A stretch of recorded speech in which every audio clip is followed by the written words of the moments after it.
Yosua 6. Jatuhnya Yeriko.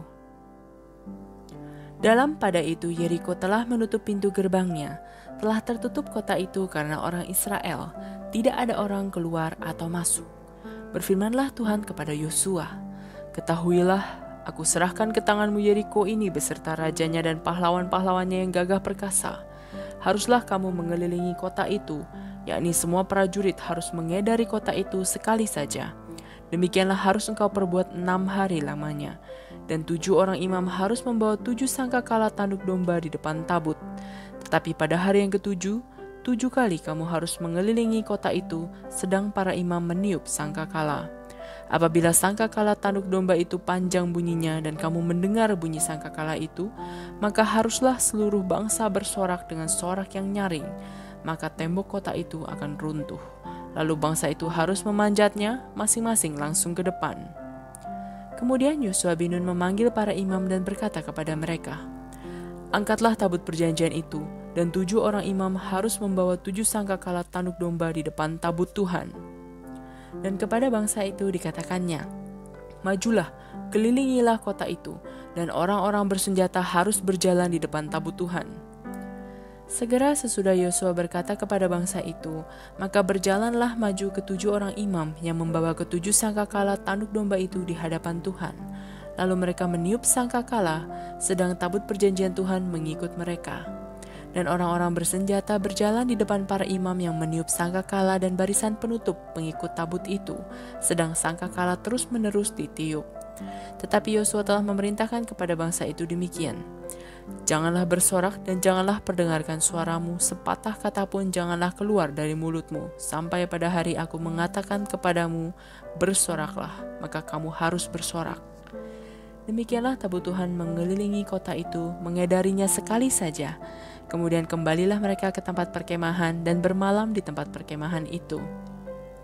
Keesokan harinya Yosua bangun pagi-pagi, lalu para imam mengangkat tabut Tuhan. Maka berjalanlah juga ke 7 orang imam yang membawa ke 7 sangkakala tanduk domba itu di depan tabut Tuhan. Sambil berjalan mereka meniup sangkakala, sedang orang-orang bersenjata berjalan di depan mereka, dan barisan penutup mengikut tabut Tuhan.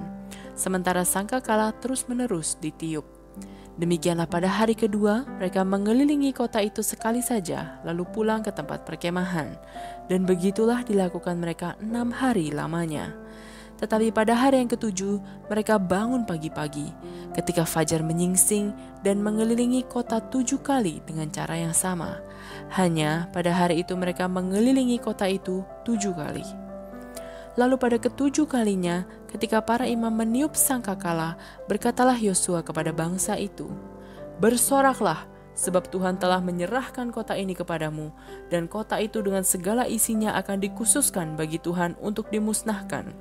Hanya Rahab perempuan sundal itu akan tetap hidup, ia dengan semua orang yang bersama-sama dengan dia dalam rumah itu, karena ia telah menyembunyikan orang suruhan yang kita suruh.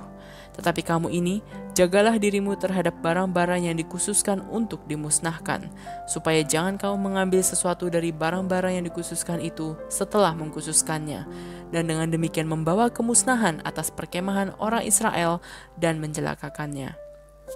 Segala emas dan perak serta barang-barang tembaga dan besi adalah kudus bagi Tuhan. Semuanya itu akan dimasukkan ke dalam perbendaharaan Tuhan." Lalu bersoraklah bangsa itu sedang sangkakala ditiup. Segera sesudah bangsa itu mendengar bunyi sangkakala, bersoraklah mereka dengan sorak yang nyaring, maka runtuhlah tembok itu. Lalu mereka memanjat masuk ke dalam kota, masing-masing langsung ke depan dan merebut kota itu.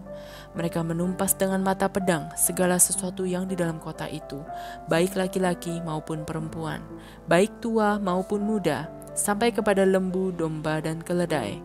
Tetapi kepada kedua orang pengintai negeri itu Yosua berkata, "Masuklah ke dalam rumah perempuan sundal itu, dan bawalah keluar perempuan itu dan semua orang yang bersama-sama dengan dia, seperti yang telah kamu janjikan dengan bersumpah kepadanya." Lalu masuklah kedua pengintai muda itu dan membawa keluar Rahab dan ayahnya, ibunya, saudara-saudaranya, dan semua orang yang bersama-sama dengan dia. Bahkan seluruh kaumnya dibawa mereka keluar. Lalu mereka menunjukkan kepadanya tempat tinggal di luar perkemahan orang Israel. Tetapi kota itu dan segala sesuatu yang ada di dalamnya dibakar mereka dengan api. Hanya emas dan perak, barang-barang tembaga dan besi ditaruh mereka di dalam perbendaharaan rumah Tuhan. Demikianlah Rahab perempuan sundal itu dan keluarganya serta semua orang yang bersama-sama dengan dia dibiarkan hidup oleh Yosua. Maka diamlah perempuan itu di tengah-tengah orang Israel sampai sekarang, karena ia telah menyembunyikan orang suruhan yang disuruh Yosua mengintai Yeriko. Pada waktu itu bersumpahlah Yosua, katanya, "Terkutuklah di hadapan Tuhan orang yang bangkit untuk membangun kembali kota Yeriko ini. Dengan membayarkan nyawa anaknya yang sulung, ia akan meletakkan dasar kota itu, dan dengan membayarkan nyawa anaknya yang bungsu, ia akan memasang pintu gerbangnya." Dan Tuhan menyertai Yosua, dan terdengarlah kabar tentang dia di seluruh negeri itu. Yosua 7. Dosa dan hukuman Akan. Tetapi orang Israel berubah setia dengan mengambil barang-barang yang dikhususkan itu, karena Akan bin Karmi bin Zabdi bin Zerah dari suku Yehuda mengambil sesuatu dari barang-barang yang dikhususkan itu. Lalu bangkitlah murka Tuhan terhadap orang Israel. Yosua menyuruh orang dari Yeriko ke Ai, yang letaknya dekat Bet Awen di sebelah timur Betel, dan berkata kepada mereka demikian, "Pergilah ke sana dan intailah negeri itu." Maka pergilah orang-orang itu ke sana dan mengintai kota Ai. Kemudian kembalilah mereka kepada Yosua dan berkata kepadanya, "Tidak usah seluruh bangsa itu pergi, biarlah hanya kira-kira 2 atau 3.000 orang pergi untuk menggempur Ai itu. Janganlah kau susahkan seluruh bangsa itu dengan berjalan ke sana, sebab orang-orang di sana sedikit saja." Maka berangkatlah kira-kira 3.000 orang dari bangsa itu ke sana, tetapi mereka melarikan diri di depan orang-orang Ai. Sebab orang-orang Ai menewaskan kira-kira 36 orang dari mereka. Orang-orang Israel itu dikejar dari depan pintu gerbang kota itu sampai ke Shebarim dan dipukul kalah di lereng. Lalu tawarlah hati bangsa itu amat sangat. Yosua pun mengoyakkan jubahnya dan sujudlah ia dengan mukanya sampai ke tanah di depan tabut Tuhan hingga petang, bersama dengan para tua-tua orang Israel sambil menaburkan debu di atas kepalanya. Dan berkatalah Yosua, "Ah Tuhanku Allah, mengapa engkau menyuruh bangsa ini menyeberangi sungai Yordan, supaya kami diserahkan kepada orang Amori untuk dibinasakan? Lebih baik kalau kami putuskan tadinya untuk tinggal di seberang sungai Yordan itu. Oh Tuhan, apakah yang akan kukatakan setelah orang Israel lari membelakangi musuhnya? Apabila hal itu terdengar oleh orang Kanaan dan seluruh penduduk negeri ini, maka mereka akan mengepung kami dan melenyapkan nama kami dari bumi ini. Dan apakah yang akan kau lakukan untuk memulihkan namamu yang besar itu?" Lalu berfirmanlah Tuhan kepada Yosua, "Bangunlah, mengapa engkau sujud demikian? Orang Israel telah berbuat dosa. Mereka melanggar perjanjianku yang kuperintahkan kepada mereka. Mereka mengambil sesuatu dari barang-barang yang dikhususkan itu. Mereka mencurinya, mereka menyembunyikannya, dan mereka menaruhnya di antara barang-barangnya. Sebab itu orang Israel tidak dapat bertahan menghadapi musuhnya. Mereka membelakangi musuhnya sebab mereka itu pun dikhususkan untuk ditumpas. Aku tidak akan menyertai kamu lagi jika barang-barang yang dikhususkan itu tidak kamu punahkan dari tengah-tengahmu. Bangunlah, kuduskanlah bangsa itu dan katakan, kuduskanlah dirimu untuk esok hari, sebab demikianlah firman Tuhan Allah Israel. Hai orang Israel, ada barang-barang yang dikhususkan di tengah-tengahmu. Kamu tidak akan dapat bertahan menghadapi musuhmu sebelum barang-barang yang dikhususkan itu kamu jauhkan dari tengah-tengah kamu.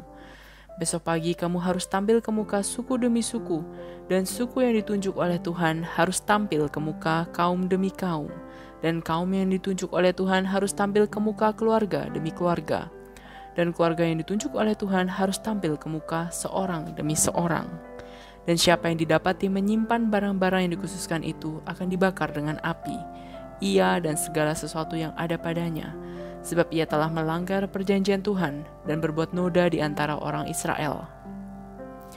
Keesokan harinya bangunlah Yosua pagi-pagi, lalu menyuruh orang Israel tampil ke muka suku demi suku. Maka didapatilah suku Yehuda. Ketika disuruhnya tampil ke muka kaum-kaum Yehuda, maka didapatinya kaum Zerah.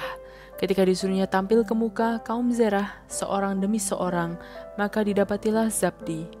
Ketika disuruhnya keluarga orang itu tampil ke muka, seorang demi seorang, maka didapatilah Akan bin Karmi bin Zabdi bin Zerah dari suku Yehuda.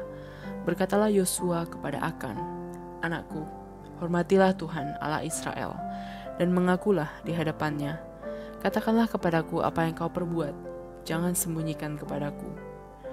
Lalu akan menjawab Yosua katanya, "Benar, akulah yang berbuat dosa terhadap Tuhan Allah Israel.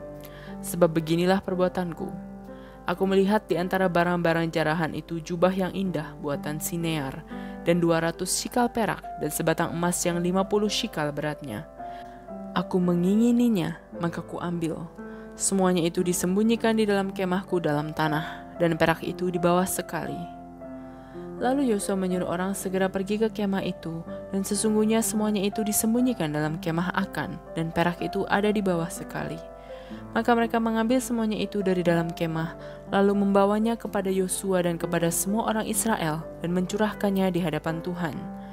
Kemudian Yosua beserta seluruh Israel mengambil Akan bin Zerah dan perak, jubah dan emas sebatang itu, anak-anaknya yang laki-laki dan perempuan, lembunya, keledainya dan kambing dombanya, kemahnya dan segala kepunyaannya, lalu semuanya itu dibawa ke lembah Akor. Berkatalah Yosua, "Seperti engkau mencelakakan kami, maka Tuhan pun mencelakakan engkau pada hari ini." Lalu seluruh Israel melontari dia dengan batu. Semuanya itu dibakar dengan api dan dilempari dengan batu. Sesudah itu didirikanlah di atasnya suatu timbunan batu yang besar, yang masih ada sampai sekarang. Lalu surutlah murka Tuhan yang bernyala-nyala itu. Oleh sebab itu nama tempat itu sampai sekarang disebut Lembah Akor.